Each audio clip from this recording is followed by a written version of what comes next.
VSCC 24 news, सच के आगे कोई नहीं। आगरा कांग्रेस के पूर्व शहर अध्यक्ष अश्विनी जैन ने पूर्व प्रधानमंत्री डॉक्टर मनमोहन सिंह को भावभीनी श्रद्धांजलि देते हुए कहा है कि अर्थव्यवस्था देश की जिस समय बिगड़ी हुई थी वह इसी व्यक्ति डॉक्टर मनमोहन सिंह ने देश को बचाने का काम किया था। वित्त मंत्री रहते हुए भी देश के लिए इतना काम किया कि अब तक किसी भी वित्त मंत्री एवं प्रधानमंत्री ने नहीं किया। प्रधानमंत्री का अंतिम संस्कार हुआ, क्या कहेंगे इस पर कि देश को कितनी क्षति पहुंची है ऐसे व्यक्तित्व को जाने में? आज बड़े दुख का विषय है भारत के लिए। एक महान व्यक्ति आज निधन हो गया, जो हमारे देश की आर्थिक व्यवस्था जो उन्होंने सुधारी। एक समय ऐसा था भारत के अंदर, भारत की आर्थिक व्यवस्था बहुत खराब हो गई थी।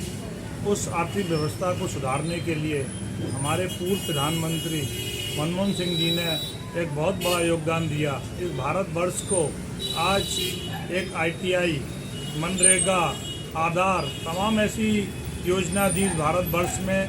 आज ऐसे व्यक्तित्व का आज निधन हो गया है, हम उन्हें श्रद्धांजलि अर्पित करते हैं। उस क्षति को हम कभी पूरी नहीं कर पाएंगे, क्योंकि एक महान व्यक्ति, ऐसे महान व्यक्ति थे वो कि जब वो सदन में बोलते थे, या विपक्ष हो या सत्ता पक्ष के लोग हों, सब उनको ध्यान से सुनते थे।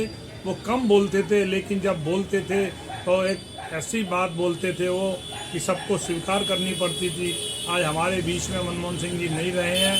आज ऐसे बड़े व्यक्ति की आज हानि हुई है भारत को, उस क्षति को हम कभी पूरा नहीं कर सकेंगे। अर्थव्यवस्था जिस समय चरमराई हुई थी, तो आपने किस तरह से संभाला था प्रधानमंत्री रहते हुए? उस समय जब अर्थव्यवस्था हिंदुस्तान की बहुत ख़राब थी, अगर अर्थव्यवस्था नहीं संभलती तो हिंदुस्तान पता नहीं कहाँ से कहाँ पहुँच जाता। मनमोहन सिंह ने एक ऐसी कार्य योजना चलाई जिससे अर्थव्यवस्था भारतवर्ष की सुधरी, और हमारा पूरा भारतवर्ष का खजाना भी ख़त्म हो चुका था उस समय। अगर ये अर्थव्यवस्था नहीं सुधरती तो ये भारतवर्ष पता नहीं कहाँ से कहाँ होता।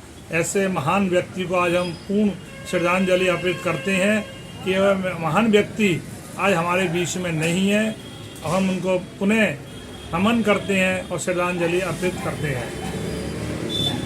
वर्तमान केंद्र सरकार को उनके लिए क्या करना चाहिए ऐसा कि उनका नाम हम सभी के या आने वाली जनरेशन को यादगार रहे? आज वर्तमान सरकार को ये करना चाहिए था, आज निगम बोध घाट पर उनका अंतिम संस्कार किया गया, और वहाँ ना होकर कहीं दूसरी जगह पर एक जगह सरकार को देनी चाहिए थी, आवंटित करनी चाहिए थी। वहाँ पर उनका अंतिम संस्कार करना चाहिए था, क्योंकि निगम बोध घाट तो आम आदमी के लिए है। मनमोहन सिंह जी तो एक महान व्यक्तित्व, भारत के प्रधानमंत्री भी रहे थे। आज उन पूर्व प्रधानमंत्री को ऐसी जगह पर अंतिम संस्कार किया गया है, सरकार ने जो निंदनीय है। सरकार को उनका अंतिम संस्कार एक जगह आवंटित करके करते और वहीं पर एक स्मारक बनाया जाता तो अच्छा रहता। ठीक।